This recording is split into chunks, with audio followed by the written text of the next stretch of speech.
Big ಬಾಸ್‌ನಲ್ಲಿ ಒಂದಷ್ಟು ನೆಗೆಟಿವ್‌ಗಳನ್ನ ಫೇಸ್ ಮಾಡಿದ್ದಾದ್ಮೇಲೆ ಲೈಫಲ್ಲಿ ಏನು ಬೇಕಿದ್ರೂ ಫೇಸ್ ಮಾಡ್ಬೋದು ಅಂತ ಅನಿಸುತ್ತೆ ಅಲ್ಲ?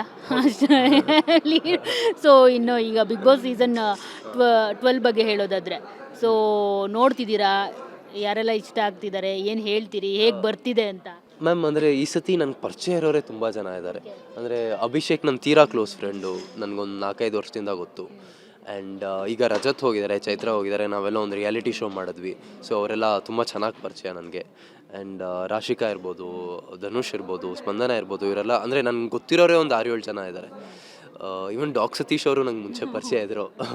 ಸೊ ಅದೇನಾಗುತ್ತೆ, ನಮ್ಗೆ ಗೊತ್ತಿರೋರೇ ಬಿಗ್ ಬಾಸ್ ಮನೇಲಿದ್ದಾಗ ಅದೊಂದು ಇಂಟ್ರೆಸ್ಟ್ ಇರುತ್ತೆ ದ್ಯಾಟ್ ಇವ್ರು ಹೇಗೆ ರಿಯಾಕ್ಟ್ ಮಾಡ್ತಾರೆ. ಆ್ಯಂಡ್ ಅಂದರೆ ಇವ್ರೇನು ಕಂಟೆಂಟ್ ಕೊಡ್ತಾರಾ, ಇವ್ರು ಎಷ್ಟು ದಿನ ಇರ್ತಾರೆ. ಸೊ ಆ ಕ್ಯೂರಿಯಾಸಿಟಿಲಿ ನಾನು ಫಸ್ಟ್ದಿಂದ ನೋಡ್ಕೊಂಬರ್ತಾ ಇದ್ದೀನಿ. ಯಾರು ಗೆಲ್ಬೋದು ಅಂತ ಅನ್ನಿಸ್ತಿದೆ ನಿಮಗೆ? ಯಾರ ಆಟ ಚೆನ್ನಾಗಿದೆ ಅಂತ ಅನ್ನಿಸ್ತಿದೆ? ಮತ್ತು ನಾವು ಈ ಸೀಸನಲ್ಲಿ ಇದ್ದಿದ್ರೆ ಈ ಥರ ಇರ್ತಿತ್ತು ಅಂತ ಅನ್ನೋದೆಲ್ಲ ಏನಾದರೂ ಕಲ್ಪನೆ ಇರುತ್ತಾ ನಿಮಗೂ? ಮ್ಯಾಮ್ ನನಗೆ ಫಸ್ಟಿನಿಂದ ಅಶ್ವಿನಿ ಗೌಡ ಅವ್ರು ತುಂಬ ಇಷ್ಟ ಆಗ್ತಾ ಇದ್ದಾರೆ. ಬಿಕಾಸ್ ಅವರು ಫಸ್ಟಿನಿಂದ ಡಾಮಿನೆನ್ಸ್ ಮೇಂಟೈನ್ ಮಾಡಿದ್ದಾರೆ ಮನೇಲಿ. ಅಂದರೆ ಟಾಸ್ಕಲ್ಲಿ ಇರ್ಬೋದು, ಯಾರೂ ಬೀಟ್ ಮಾಡೋಕ್ಕಾಗಲ್ಲ. She is very physically strong. And ಮಾತಲ್ಲೂ ಅವ್ರನ್ನ ಯಾರೂ ಬೀಟ್ ಮಾಡೋಕ್ಕಾಗಲ್ಲ. ತುಂಬ ಇಷ್ಟ ಆಗ್ತಾ ಇದೆ ಅವ್ರ ಕಂಟೆಂಟ್ ಇರ್ಬೋದು. And the way she is handling our self. And ಏನೇ ತಪ್ಪಾದರೂ ಅವ್ರು ತಿದ್ಕೋತಾ ಇದ್ದಾರೆ. ಸೊ ನನಗೆ ಗೆಲ್ಲಬೇಕು ಯಾರು ಅಂತ ಕೇಳಿದ್ರೆ ಅವ್ರ ಹೆಸರು ತೊಗೋತೀನಿ. ಗಿಲ್ಲಿಯವರು ತುಂಬ ಚೆನ್ನಾಗಿ ಆಡ್ತಾ ಇದ್ದಾರೆ. ಅಂದರೆ ಈ ಪ್ರತಿ ಸೀಸನಲ್ಲಿ ಒಂದು ಇಬ್ಬರು ಇರ್ತಾರೆ, ಅವ್ರ ಮೇಲೆ ಇಡೀ ಶೋ ನಡೀತಾ ಇರುತ್ತೆ. ಸೊ ನನ್ನ ಪ್ರಕಾರ ಅದು ಅಶ್ವಿನಿ ಗೌಡ ಅವರು ಮತ್ತು ಗಿಲ್ಲಿ ಅವ್ರ ಮೇಲೆ ಇಡೀ ಸೀಸನ್ ನಡೀತಾ ಇದೆ. ಆ್ಯಂಡ್ ಈಗ ರಜತ್ ಅವರು ಹೋಗಿ ತುಂಬ ಸೌಂಡ್ ಕ್ರಿಯೇಟ್ ಮಾಡ್ತಾ ಇದ್ದಾರೆ. ಖುಷಿ ಆಗುತ್ತೆ ಅವ್ರನ್ನ ಬಿಗ್ ಬಾಸಲ್ಲಿ ನೋಡೋಕ್ಕೆ. ಬಿಕಾಸ್ ಅವ್ರು ನನ್ನ ಪ್ರಕಾರ ಒಂದು proper complete big boss material ಅವರು. Is a package. ಆ್ಯಂಡ್ ತುಂಬ ಸೌಂಡ್ ಮಾಡ್ತಾ ಇದ್ದಾರೆ. ಚೈತ್ರ ಅವರು ಏನೋ ಮಾಡ್ತಾ ಇದ್ದಾರೆ. It's very nice ma'am.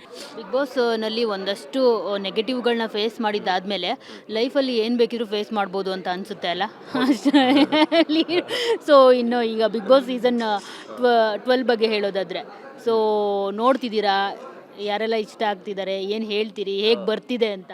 Ma'am ಅಂದರೆ ಈ ಸತಿ ನಂಗೆ ಪರಿಚಯ ಇರೋರೇ ತುಂಬ ಜನ ಇದ್ದಾರೆ. ಅಂದರೆ ಅಭಿಷೇಕ್ ನನ್ನ ತೀರಾ ಕ್ಲೋಸ್ ಫ್ರೆಂಡು, ನನಗೊಂದು 4-5 ವರ್ಷದಿಂದ ಗೊತ್ತು. ಆ್ಯಂಡ್ ಈಗ ರಜತ್ ಹೋಗಿದ್ದಾರೆ, ಚೈತ್ರ ಹೋಗಿದ್ದಾರೆ, ನಾವೆಲ್ಲ ಒಂದು ರಿಯಾಲಿಟಿ ಶೋ ಮಾಡಿದ್ವಿ. ಸೊ ಅವರೆಲ್ಲ ತುಂಬ ಚೆನ್ನಾಗಿ ಪರಿಚಯ ನನಗೆ. ಆ್ಯಂಡ್ ರಾಶಿಕಾ ಇರ್ಬೋದು, ಧನುಷ್ ಇರ್ಬೋದು, ಸ್ಪಂದನ ಇರ್ಬೋದು, ಇವರೆಲ್ಲ ಅಂದರೆ ನನಗೆ ಗೊತ್ತಿರೋರೇ ಒಂದು 6-7 ಜನ ಇದ್ದಾರೆ. ಈವನ್ ಡಾಕ್ ಸತೀಶ್ ಅವರು ನಂಗೆ ಮುಂಚೆ ಪರಿಚಯ ಇದ್ದರು. ಸೊ ಅದೇನಾಗುತ್ತೆ, ನಮ್ಗೆ ಗೊತ್ತಿರೋರೇ ಬಿಗ್ ಬಾಸ್ ಮನೇಲಿದ್ದಾಗ ಅದೊಂದು ಇಂಟ್ರೆಸ್ಟ್ ಇರುತ್ತೆ ದ್ಯಾಟ್ ಇವ್ರು ಹೇಗೆ ರಿಯಾಕ್ಟ್ ಮಾಡ್ತಾರೆ. ಆ್ಯಂಡ್ ಅಂದರೆ ಇವ್ರೇನು ಕಂಟೆಂಟ್ ಕೊಡ್ತಾರಾ, ಇವ್ರು ಎಷ್ಟು ದಿನ ಇರ್ತಾರೆ. ಸೊ ಆ ಕ್ಯೂರಿಯಾಸಿಟಿಲಿ ನಾನು ಫಸ್ಟಿಂದ ನೋಡ್ಕೊಂಬರ್ತಾ ಇದ್ದೀನಿ. ಯಾರು ಗೆಲ್ಬೋದು ಅಂತ ಅನ್ನಿಸ್ತಿದೆ ನಿಮಗೆ? ಯಾರ ಆಟ ಚೆನ್ನಾಗಿದೆ ಅಂತ ಅನ್ನಿಸ್ತಿದೆ? ಮತ್ತು ನಾವು ಈ ಸೀಸನಲ್ಲಿ ಇದ್ದಿದ್ರೆ ಈ ಥರ ಇರ್ತಿತ್ತು ಅಂತ ಅನ್ನೋದೆಲ್ಲ ಏನಾದರೂ ಕಲ್ಪನೆ ಇರುತ್ತಾ ನಿಮಗೂ?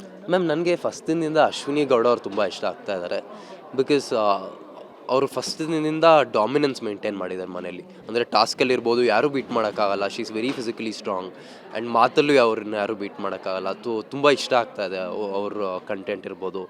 And the way she is handling our self. And ಏನೇ ತಪ್ಪಾದರೂ ಅವ್ರು ತಿದ್ಕೋತಾ ಇದ್ದಾರೆ. ಸೊ ನನಗೆ ಗೆಲ್ಲಬೇಕು ಯಾರು ಅಂತ ಕೇಳಿದ್ರೆ ಅವ್ರ ಹೆಸರು ತೊಗೋತೀನಿ. ಗಿಲ್ಲಿಯವರು ತುಂಬ ಚೆನ್ನಾಗಿ ಆಡ್ತಾ ಇದ್ದಾರೆ. ಅಂದರೆ ಈ ಪ್ರತಿ ಸೀಸನಲ್ಲಿ ಒಂದು ಇಬ್ಬರು ಇರ್ತಾರೆ, ಅವ್ರ ಮೇಲೆ ಇಡೀ ಶೋ ನಡೀತಾ ಇರುತ್ತೆ. ಸೊ ನನ್ನ ಪ್ರಕಾರ ಅದು ಅಶ್ವಿನಿ ಗೌಡ ಅವರು ಮತ್ತು ಗಿಲ್ಲಿ ಅವ್ರ ಮೇಲೆ ಇಡೀ ಸೀಸನ್ ನಡೀತಾ ಇದೆ. ಆ್ಯಂಡ್ ಈಗ ರಜತ್ ಅವರು ಹೋಗಿ ತುಂಬ ಸೌಂಡ್ ಕ್ರಿಯೇಟ್ ಮಾಡ್ತಾ ಇದ್ದಾರೆ. ಖುಷಿ ಆಗುತ್ತೆ ಅವ್ರನ್ನ ಬಿಗ್ ಬಾಸಲ್ಲಿ ನೋಡೋಕ್ಕೆ. ಬಿಕಾಸ್ ಅವ್ರು ನನ್ನ ಪ್ರಕಾರ ಒಂದು proper complete big boss material ಅವರು. Is a package. ಆ್ಯಂಡ್ ತುಂಬ ಸೌಂಡ್ ಮಾಡ್ತಾ ಇದ್ದಾರೆ. ಚೈತ್ರ ಅವರು ಏನೋ ಮಾಡ್ತಾ ಇದ್ದಾರೆ. It's very nice ma'am.